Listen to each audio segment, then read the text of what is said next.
New Zealanders are getting older. Well, we all know that. Don't have to be too smart to work it out.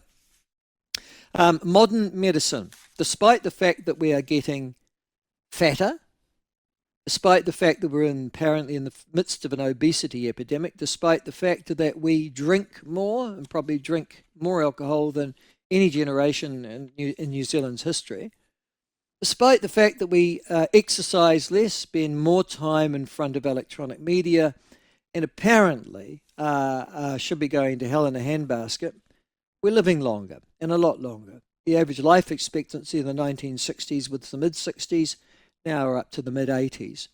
And with that, highlights where we're going economically through, for example, the payment of superannuation, but also by the 2040s, our 85 plus population will nearly triple. Oh, I think that might be me. No, not quite. Anyhow, as a consequence of that, there is a massive shortage of aged care beds in this country.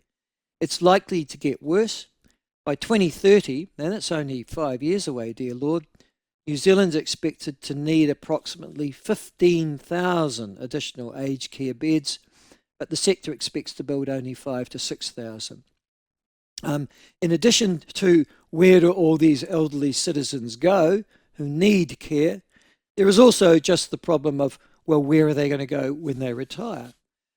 And if we want people out of inefficient housing, in efficient housing, so presumably that housing stock's available to those families and young people who might need them, how's that going to occur when we have no ageing strategy, it would appear, in this country? Talk to us about that. The Executive Director of New Zealand Initiative, Dr Oliver Hartwich, joins us. Oliver, welcome to the show. Good morning to you. Yeah, good morning, Michael. How are you? Very well. I've only given a quick overview or summary of the problem, but could you go into a bit more detail as to why it's a problem? Well, I think your summary was spot on. We've got a problem with an aging population. We know that the population is aging. Actually, we're starting from a relatively low base. I mean, our median age in New Zealand is still just under 40 years of age. That means half the population is under that age and the other half is above that age. If you compare that to other developed nations in Europe, but also in Asia, in Japan, for example, you can see some of the countries have already reached a median of 50. So half the population under 50 and the other one above 50. So when you compare that to where we stand, we are about 10 years younger on average in that sense. What it also means is actually that we can see our future if we look at these European and Asian countries. If you look at Italy today or Germany or Japan, you can see our future because that's where we're heading. It will probably take us 30 or 40 years to get there, but that aging is pretty much programmed in because the people who will be old in the future are, of course, already among us. Now, what you have to do then is you have to look at these aged countries around the world to see our future and to see the challenges that they will face. One of the challenges is that we will need a lot more old age care, naturally.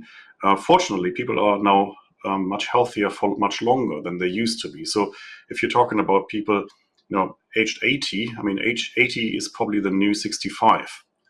So in a way, Really? people are staying much more Is that active right, for longer. Oliver? Yes, 80 is the new 65. Where our well, 65-year-olds are that unhealthy. well, let's put it this way. I talked to the CEO of Somerset.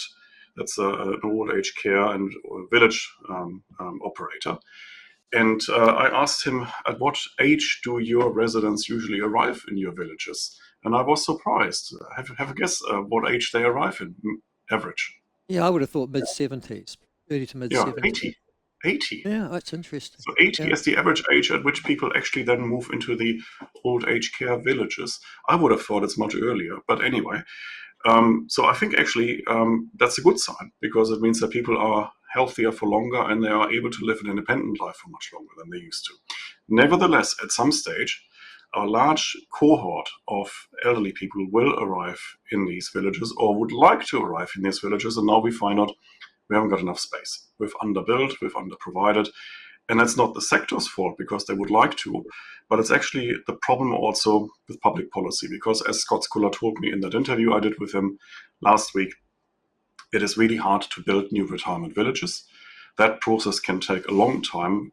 sometimes 3 years, 4 years until you're actually through with all the consenting stuff and the building stuff and actually get stuff delivered. So that's one thing. And the other thing is, and that's I think where it becomes a health problem.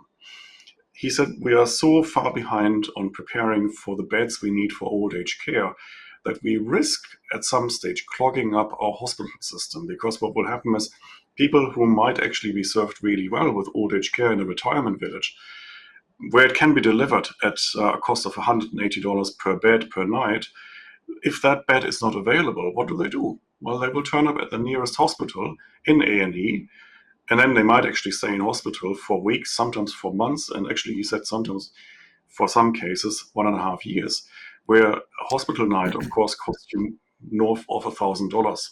And so for these cases that could have been prevented with the provision of old age care facilities, we are now clogging up our hospital system, which is already stretched, as we all know.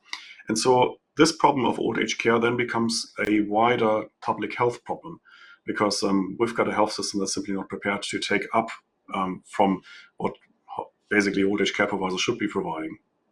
No, we've got a public health system in disarray at the moment. Oh, a disarray is kind description. I can't imagine what it's going to be like in 2030 or 2040 dealing with this sort of level of input. I'm intrigued, though, at the thesis that the Somersets of this world, the Boopers, those Ryman. sort of Rymans of this world are not building anymore. I've seen the latest Ryman, I think, health financial figures for the last 12 months, and they're struggling at the moment, it's got to be said, to make money. Why is that, considering there's an aging population? Is it because they're not building them, or because they're building them and people are not coming? Because they're too expensive and they don't like the way that the Somersets and the Rymans of this world are set up? Look, I think it wouldn't be fair to say that they're not building, because they're actually building quite a lot. If you look at the Somerset figures, which I looked into before I interviewed Scott Sculler, it was quite clear actually that that company over the last decade had enormous growth, both in the number of beds provided, but also in employment and so on. So in financials, that company is a growth company. But the message I got from interviewing Scott Sculler was really that they would like to grow a lot more and a lot faster, but they held back. They held back on a number of fronts. First of all, they don't quite get the government's support when it comes to providing health-related support, because the government doesn't actually talk enough to the sector about that. The next problem is that planning anything new takes too long, too much effort, and actually councils are slowing things down. And I heard some horrific stories actually about the planning procedures that they have to go through. I mean, to be fair to the government, and actually to be fair to Scott Sculler, he said things are improving a lot now with the reforms around the IMA that Chris Bishop is pushing. So they are quite hopeful that in the future that will be faster. But right now the situation is that it takes too long. And then on top of that, they've got another problem, which is probably gradually easing, but certainly during the COVID years, it was really difficult to even get the qualified staff in that they needed, the nurses, for example, because the borders were closed. Of course, they also have to provide a lot of health services, which they contract in, where they have to cooperate with local GPs. And as we know, we've got a GP crisis in this country. So there too, they are held back. And so when you put this all together, the problems in actually getting stuff consented, the problems in dealing with Health New Zealand, with the health minister, and actually dealing with the complexity, because a lot of the stuff is actually falling between the cracks, really. Because there is a minister for the elderly, that's Casey Costello. Then we've got a health minister, that's Simeon Brown. Then, of course, there's the Minister of Finance, and Nicola Willis. And the sector doesn't quite even know who to talk to anymore, because this is an all-encompassing problem. So we've got that, and on top of that, we've got an immigration problem and a general problem with the availability of medical practitioners. So take all of these challenges together, and you know why it's so hard to expand capacity faster than they already are. So they're doing their bit, and they can see this as a growth market. It's good for them as a company, and clearly they want to expand, but they cannot expand as fast as they would like, and they certainly cannot expand as fast as New Zealand would need it, because otherwise we see this grey tsunami coming our way, and we are unprepared. And the risk is that at some stage, as I said before, we will basically dump that problem onto our hospital system and say, okay, we can't deal with that in our retirement villages. Can you please take care of these people? And at that stage, of course, our health system will collapse because we don't have the beds in our hospitals to take care of that. I'm interested in the socioeconomic gap, though, Oliver, as well. As I've been listening to you, I've been thinking, yeah, but people who are relatively comfortably off, thanks very much, will find their way into these villages because, and one assumes that the simple laws of economics will apply, that prices will rise, those that can meet the price will go in, those who can't afford the price and short supply will be left frozen out to live in their own home or something similar. Is there an equity gap or issue there as well?